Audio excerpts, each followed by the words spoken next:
The teaching notes and you'd like those, you can download them digitally. A couple weeks ago, we started a series of teaching that I entitled Bad Ideas in the Bible. The Bible's full of bad ideas. Did you know that? Because the Bible's full of human beings like me and you. And we oftentimes come up with really bad ideas, don't we? This morning, we're going to take a look at, we've taken all of these teachings from the book of Exodus. We began by looking at Moses. We looked at Pharaoh. Last week, we looked at the entire nation of Israel. And this morning, we're going to look at a man named Aaron. Aaron was Moses' brother, and he was an important part of the Exodus story. And the title of this message is, What Was I Thinking? What was I thinking? Have you ever asked yourself that question? I mean, yeah, there's a few of you that are joining me. Like, I look back on a decision that I made that wasn't a particularly good idea, bad idea, and I find myself asking, what was I thinking? If we're honest, I believe that we probably have all been in that position, and we've all asked that question. And I was asking that question of Aaron this week. Aaron, what were you thinking?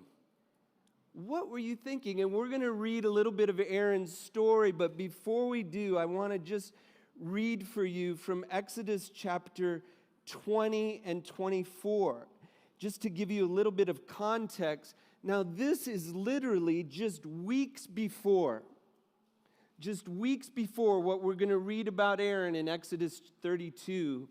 These words are spoken. God spoke all of these words, and he said, I am the Lord your God who brought you out of Egypt, out of the land of slavery. You shall have no other gods before me. You shall not make for yourself an image in the form of anything in heaven above or on the earth beneath or in the waters below. You shall not bow down to them or worship them, for I, the Lord your God, am a jealous God. And then in chapter 24, we read these words. Then Moses took the book of the covenant and read it in the hearing of the people, and the people said, all that the Lord has spoken, we will do, and we will be obedient. So it sounds like things are going great, right? God gives the 10 Commandments. And the people say, thank you, God, for giving us this framework from which to live our lives and to grow and to be more like you. And we will do everything that you have told us to do. 3, 4, 5 weeks go by, and we come to Exodus chapter 32. I'm going to begin reading in verse 1. Moses is up on the mountain, receiving the written word from God, the tablets. And when the people saw that Moses delayed to come down from the mountain, the people gathered themselves together to Aaron and said to him, Up, make us gods who shall go before us. As for this Moses, the man who brought us up out of the land of Egypt, we do not know what's become of him. So Aaron said to them, Take off your rings of gold that are in the ears of your wives, your sons and your daughters, and bring them to me. And so all the people took off the rings of gold that were in their ears and brought them to Aaron. And he received the gold from their hand and fashioned it with a graving tool and made a golden calf. And they said, These are your gods, O Israel, who brought you up out of the land of Egypt. And when Aaron saw this, he built an altar before it. And Aaron made a proclamation and said, Tomorrow shall be a feast to the Lord. And they rose up early the next day and offered burnt offerings and brought peace offerings. And the people sat down to eat and drink, and they rose up to play. And the Lord said to Moses, Go down, for your people whom you brought up out of the land of Egypt have corrupted themselves. They have turned aside quickly out of the way that I commanded them. They have made for themselves a golden calf and have worshipped it and sacrificed to it and said, 'These are your gods, O Israel, who brought you up out of the land of Egypt.' And the Lord said to Moses, 'I've seen this people, and behold, it is a stiff-necked people.'" Now beginning in verse 15. "Then Moses turned and went down from the mountain with the 2 tablets of the testimony in his hand, tablets that were written on both sides, on the front and on the back they were written. The tablets were the work of God, and the writing was the writing of God engraved on the tablets. And when Joshua heard the noise of the people as they shouted, he said to Moses, 'There's a noise of war in the camp.' Moses said, 'It is not the sound of shouting for victory or the sound of the cry of defeat, but the sound of singing that I hear.' And as soon as he came near the camp and saw the calf and the dancing, Moses' anger burned hot, and he threw the tablets out of his hands and broke them at the foot of the mountain. He took the calf that they had made and burned it with fire and ground it to powder and scattered it on the water and made the people of Israel drink it. And Moses said to Aaron, 'What did this people do to you that you have brought such a great sin upon them?' And Aaron said, 'Let not the anger of my Lord burn hot. You know the people, that they are all set on evil. For they said to me, "Make us gods who shall go before us." As for this Moses, the man who brought us up out of the land of Egypt, we do not know what has become of him.' So I said to them, 'Let any of you who have gold take it off.' And so they gave it to me, and I threw it into the fire, and out came this calf." Yeah, right? I threw it into the fire, and out came this calf. And I just want to ask Aaron, what were you thinking? What were you thinking? But before we're too hard on Aaron, you know, we don't know all that was going on in his life. This is just a snapshot of what was going on. We don't know what he was thinking. We don't know what was going on in his family at that time. We don't know what had transpired the last 40 days while Moses was up on the mountaintop. We don't know completely what was going on with Aaron. It's easy for us to project the question onto other people. What were you thinking? What were you thinking? But we need to look in the mirror also, right? Because each one of us in our own journey with God and towards God, there are those "what was I thinking" moments. And it's a good question to ask. We need to think about what was the answer? What is the answer? And I want us to look a little bit at Aaron and try to learn from him. What we choose not to do often sets a ruinous course for what we will do. And I'm really intrigued not so much by what Aaron did, but what he didn't do. There are so many things that I feel like he could have done, but for whatever reason, he chose not to. What we choose not to do often sets a course for what we will do. And we need to be careful about what we're not doing. I think a classic example of this is found in 2 Samuel chapter 11, verse 1. David had some "what was I thinking" moments. But I think we have this, on the screen here. It says that in the spring of the year, the time when kings go out to battle, David sent Joab and his servants with him and all Israel, and they ravaged the Ammonites and besieged Rabbah. But David remained at Jerusalem. Why didn't David go out to war like he was supposed to go out to war? He's the king. It's the time for battle. But David made a decision not to. Do you know what David did do while he was not doing what he was supposed to be doing? Oh, he's up on his rooftop looking at naked women bathing. He sees Bathsheba. He wants Bathsheba. He has Bathsheba. He gets Bathsheba pregnant. Then he tries to cover it up. He ends up murdering her husband. And they end up losing the baby. Why? David set into motion all of these very, very destructive, poor, ruinous choices simply because he chose not to do what he was supposed to be doing. Aaron did the same thing. Real quickly, just 5 things that I see that Aaron didn't do that led to more and more ruinous decisions. The first is, there's no rebuke. These people come to Aaron and say, hey, get up. Make for us gods. We don't know what's happened to your brother. We don't know where God is, so make us a god. Why doesn't Aaron say, are you kidding me? You're crazy. By the way, it wasn't my brother who brought you up out of Egypt. It was your God that brought you up out of Egypt. Don't ever ask me to do anything like this again. It's a failure to lead.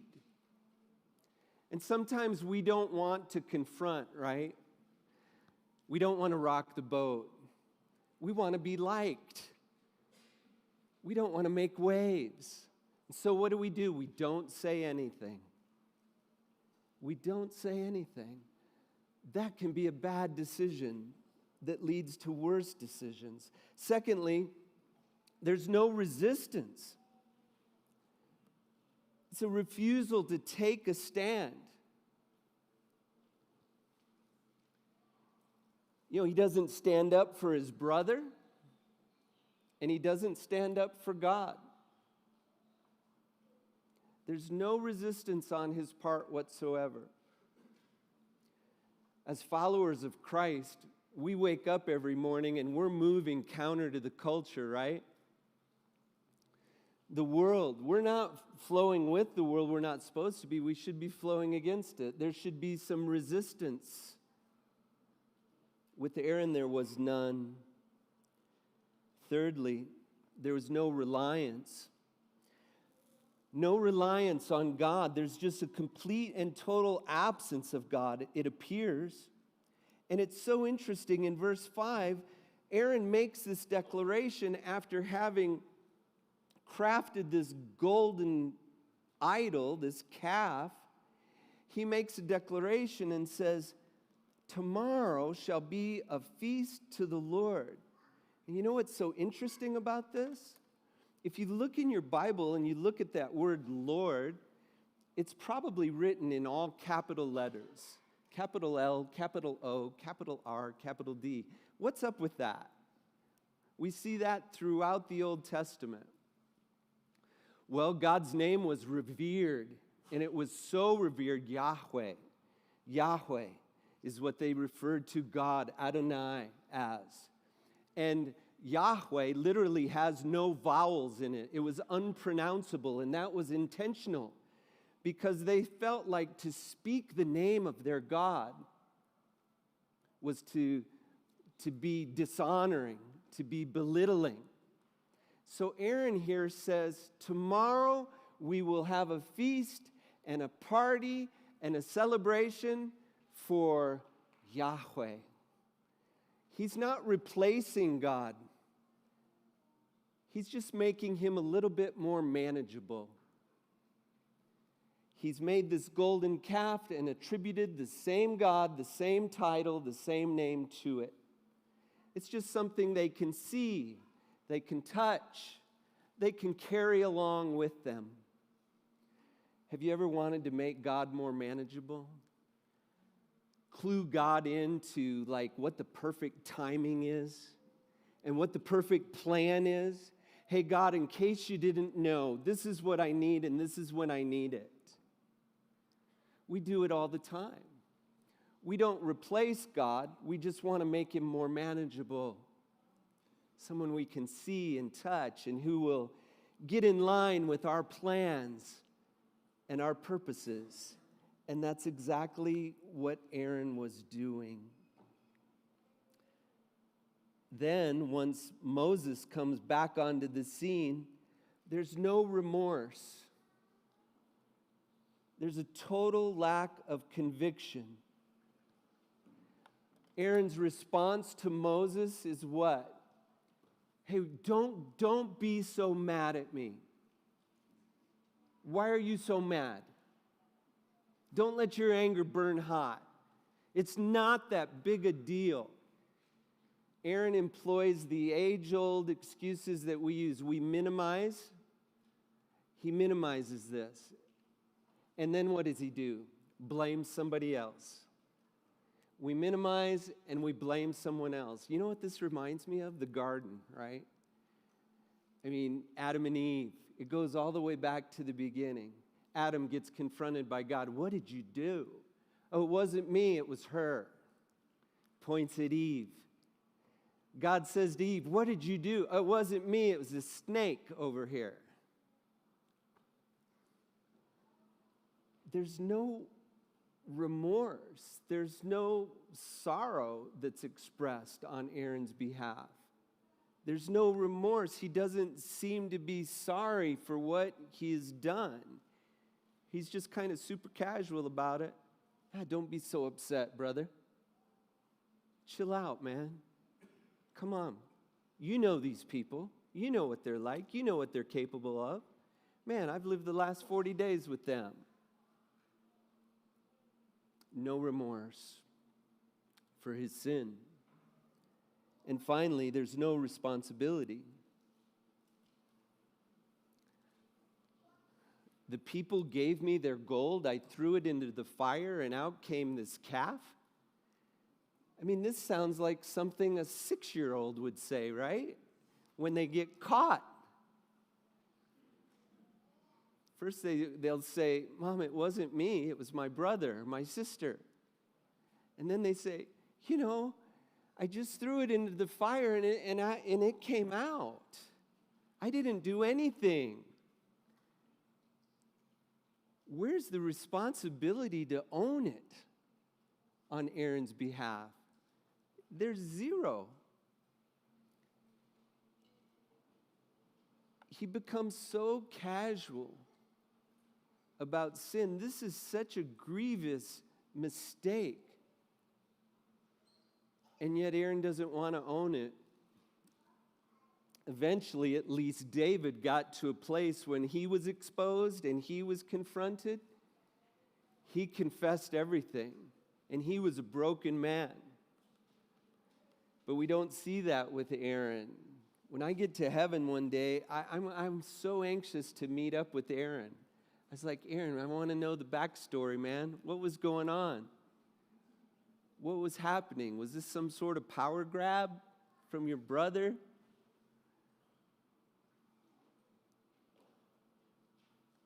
Not owning our sinfulness is a very dangerous, potentially ruinous decision of not doing what we need to do.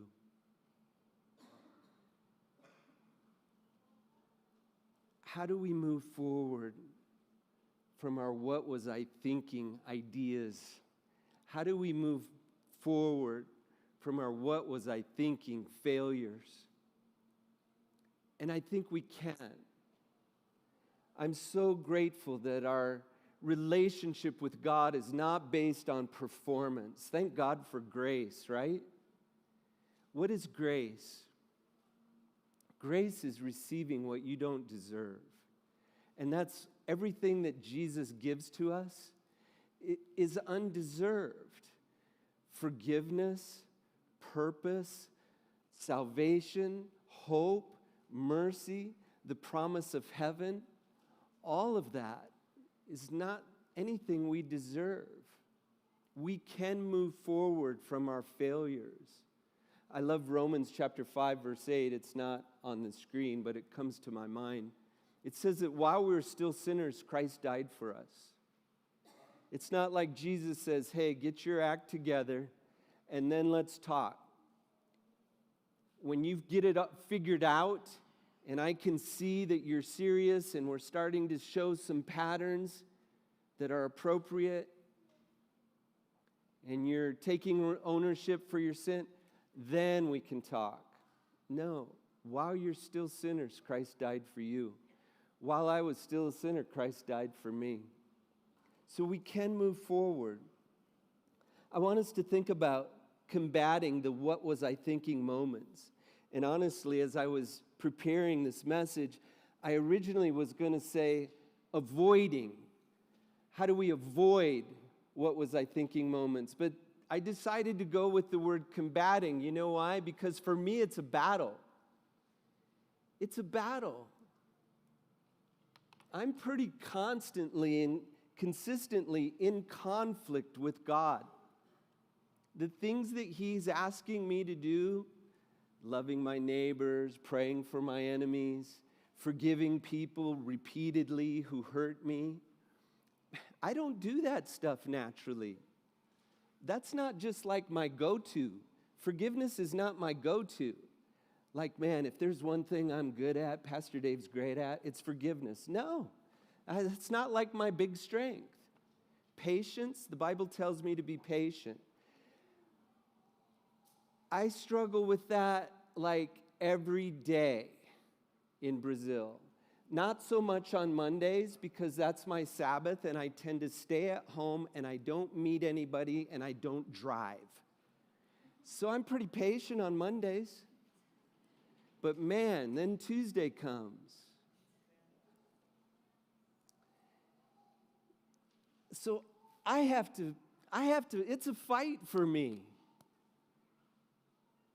It's a fight for me. So I want us to think about how do we engage the battle? How do we win?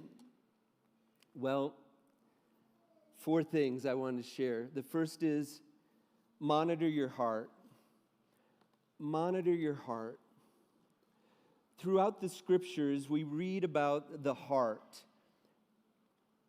And in the Jewish culture in which the Bible was written, the heart was symbolic of the center for human emotion, human will, and human intellect. Notice that you never read in the Bible, love the Lord your God with all your brain. You don't read that. With all your heart, because the heart was encompassing of our intellect, our minds, our emotions, our agency, our will. There's this call to surrender with our hearts. The problem is there's only 2 people in this world that know your heart. That's you and God. Nobody else knows your heart except you and except God. I don't know your heart. I don't even know my wife's heart. I can make some pretty educated guesses after 40 years. In fact, when she came to church this morning, you know what one of the first things she said to me was? Are you okay? Because she was reading some sort of vibe. Something was off. But she didn't know what was going on in my heart. I know it doesn't look like it. But I've been meeting with a personal trainer for the last couple of months. I'm working on it. Believe me, I'm working on it. And one of the things he's training me to do is monitor my heart. So he's like, okay, I want you to go for 3 minutes at 70%, which is 129 beats a minute for me. And then in 3 minutes, he checks my heart rate. And I'm getting to where I'm pretty close. I'm usually like 128, 127, 129. It's like, okay, I want you to take it to 85%, which for me is 142. And then after 6 minutes, he checks my heart rate. And I'm getting to where I am pretty close, if not like spot on a lot of times. Because I'm much more attuned to what's going on in the physical realm of my heart and the exertion that it takes to acquire a certain number of beats per minute. What if we started doing that in our spiritual lives and in our emotional lives, our relational lives, our conversational lives, our work life? What if we were so attuned to what was going on in our heart? We knew if it was just a beat or 2 off, we know that when that person's coming our way, our heartbeat starts going up. Or maybe our heartbeat starts going down. I don't care. And we realize, man, I'm apathetic towards that person. Or I dislike that person. In our conversations, we're aware of what's going on in our hearts. Maybe it'll prevent us from asking ourselves, what was I thinking when I said that? Monitor your heart. Jesus spoke about this. In Luke chapter 6, he says, a good man brings good things out of the good that's stored up in his heart. And an evil man brings evil things out of the evil that's stored up in his heart. For the mouth speaks what the heart is full of. What are you storing in your heart? I come from a country. Jesse comes from a country. The U.S. is responsible for 90% of the world's storage space. Did you know that? It's like a multi-billion-dollar industry in the U.S., a place for people to put their stuff. Their houses aren't big enough, so we rent spaces to store our stuff. What are you storing in your heart? Doesn't matter what nation you're from. What are you storing up in your heart? Because if you're storing good into your heart, that's what's going to come out. If you're storing bad and evil into your heart, that's what's going to come out. I suggest we try to store up in our hearts the fruit of God's Spirit, which is love and joy and peace and patience and kindness and goodness and gentleness and faithfulness and self-control. Is there joy in your heart, or is it a deficit balance? What about gratitude? What about forgiveness? What about grace? Ask God to help you store up in your heart. Do an assessment of your heart this week and monitor it. Secondly, foster a godly fear. Foster a godly fear. What do I mean by godly fear? Well, let's read these passages from the book of Proverbs. The fear of the Lord is the beginning of knowledge. The fear of the Lord is hatred of evil. In the fear of the Lord, one has strong confidence. The fear of the Lord leads to life. Doesn't that sound good? I'm like, yeah, God, sign me up for that. I want life.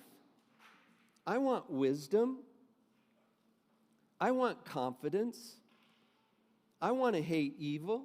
I want knowledge. It all starts, it says, with the fear of the Lord. This is an expression that's repeated over and over and over again throughout the Bible. What does it mean? Well, this is just my interpretation. You might have another. But I think there are two types of fear of the Lord. There's the fear of the Lord without God, and there's a fear of the Lord with God. A fear of the Lord without God, I think, should be a fear of God's wrath, a fear of God's judgment, a fear of the consequences of our sin, which the Bible says are very real. I'm so grateful that God is just, right? Don't you want God to be just? We all do. We want God to be a just God. So if God is just, how can He not punish sin? How can He not punish cruelty and wickedness and evil? The one without God should fear God's wrath and the consequences of their sin. But I also think that there's a fear that comes with knowing God. In Philippians chapter 2, verses 12 and 13, Paul says this, "Work out your salvation with fear and trembling, for it is God who works in you. So here we are. Paul's writing to a church. He's writing to believers. He's writing to people who have been rescued and saved by God. And he's saying, hey, work out your salvation with what? Fear and trembling. What does that mean? Should we now still fear God's condemnation?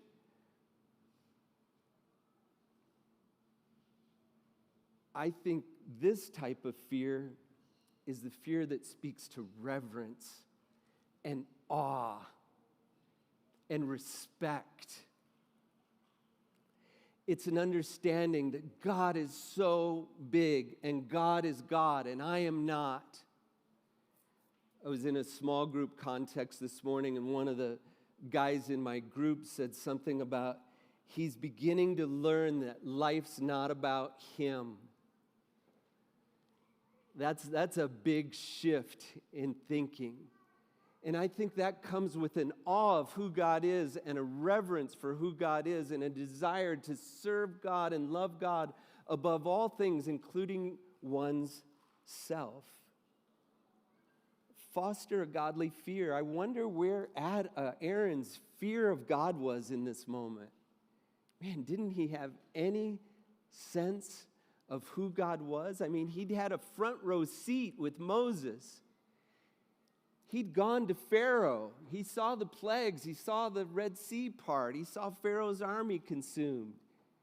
He'd seen the manna, the water come out of the rock. He saw it all. But there seemed to be no fear of God in the moment that he chose poorly. Thirdly, guard against the dangers of drift. You know, I'm sure that Aaron didn't wake up that morning thinking, what can I do today to just kind of thumb my nose at God? What can I do today that would be absolutely, totally contrary to everything that God's told us to do? I don't think Aaron woke up thinking that. Most of us don't, do we? Man, how can I sin today? Well, yeah, we don't. What kind of terrible idea can I have today? We don't wake up that way. Usually it's kind of step by step, right?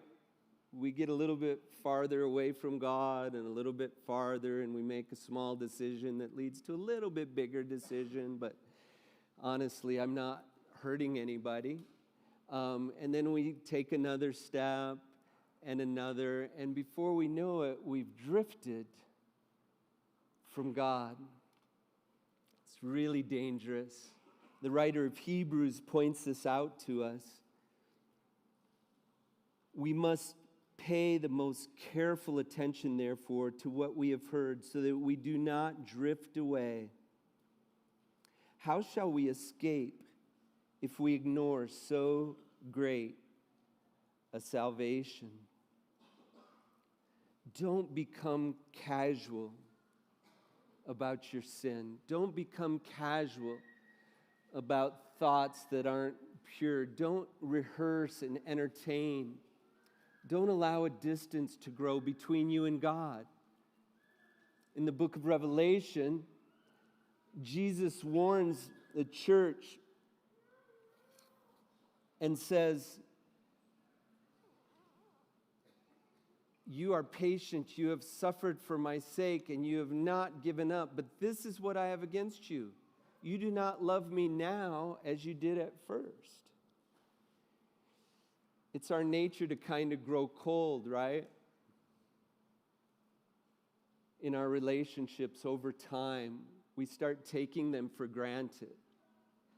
And I have to confess, I've taken Sharon for granted so many times. I've lacked appreciation for her. But man, when I was chasing her before we were married, I never took her for granted. I was all in. She was getting my best every day. God wants our best every day. You know, when my little girl's husband came to me asking for my blessing for him to marry her, he didn't say, I promise I'll love her 80% of the time. He didn't say, I promise I'll love her 90% of the time. If he'd have said that, I'd have beaten him with a stick. Man. You know what he did promise? He said, I promise to love her more tomorrow. I was like, okay, you got my blessing. And he does. He loves my daughter well. God's not looking for 90%. You know, a lot of times we like to put God on a list, right? And we feel good about ourselves because where do we put God on our list? At the top. God first, then what's second usually? What's second? Family. We usually put family second. Then third's up for grabs. We might put our work third or different things. My studies are third or my financial independence, whatever. I've got news for you. God doesn't want to be on a list. God's not interested in being at the top of your list. Did you hear what we read in Exodus chapter 20? For the Lord your God is a what kind of God? Jealous God. He doesn't want to compete for your love. He doesn't want 60% while you give 40% to other things. This word actually before, in the Hebrew language, you shall have no other God before me. At other places in the scripture, the identical word is translated behind and beside. So in other words, God, you shall have no other God before me or behind me or beside me. I'm the list. Be careful of drifting from our first love. And then finally, don't be afraid to stand for truth. Don't be afraid to stand for truth. Have any of you all ever seen this like in the form of a bumper sticker or in some form or fashion? You've seen that spelling, so to speak, of the word tolerance. Guess what? God never says, tolerate your neighbor. Tolerance is not the bar. In fact, tolerance is such a low bar. I'm going to tolerate you? It doesn't even sound nice, does it? And yet that's what we want to apply to our relationships and how we, as followers of Christ, engage the world. We'll just tolerate people. No. Love your neighbor as yourself. Jesus never said, tolerate your enemies. Man, I wish he had. I'm like, Jesus, doesn't this sound better? I'll tolerate them. I'll kind of put up with them. No. Jesus says, love your neighbor. We shrink as followers of Christ from taking a stand in the world today because of this. We just want to tolerate people. We don't want to rock the boat. We don't want to make people upset. We just want to embrace everybody and everything. And that is sorely lacking. What if Aaron had taken a stand that day? What if he had taken a stand and held on to his convictions? I love how Jesus he refused to let go of what he believed in. And at the same time, he clung so tightly to compassion for the people. Conviction and compassion. Jesus makes a very radical statement in John chapter 14. He said, I am the way and the truth and the life. No one comes to the Father except through me. And then in chapter 18, he says, for this purpose I was born, and for this purpose I have come into the world, to bear witness to the truth. Everyone who is of the truth listens to my voice. This is about an 8-year-old survey, so I imagine the percentage has increased. This is the statement: whatever is right for your life or works best for you is the only truth that you can know. You know the percentage of millennials that strongly agree with that statement? And here it is again. Whatever is right for your life or works best for you is the only truth that you can really know. 74% strongly agree with that statement. Whatever is truth for you and best for your life, that's truth. Jesus says, no, there's one truth, and I'm it. And if you have a problem with that, talk to Jesus. He didn't say, I am a truth. I'm one of the truths. He said, I am the truth and the way and the life. And I think we should take a stand on that.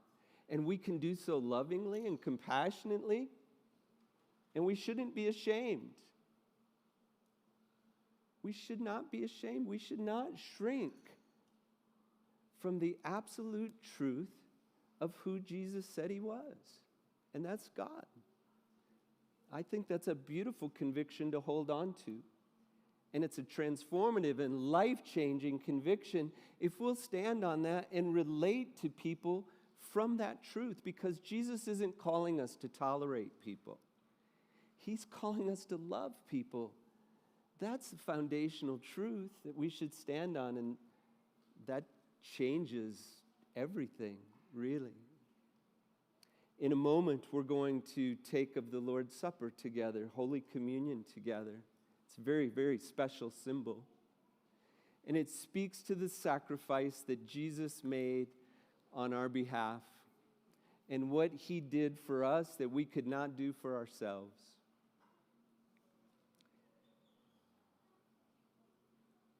Jesus' love is incomprehensible and uncomparable. And he's inviting us to follow him and to love like him and to lead like him and to look like him. And that's my prayer for me, and that's my prayer for you all as well. Let's pray together.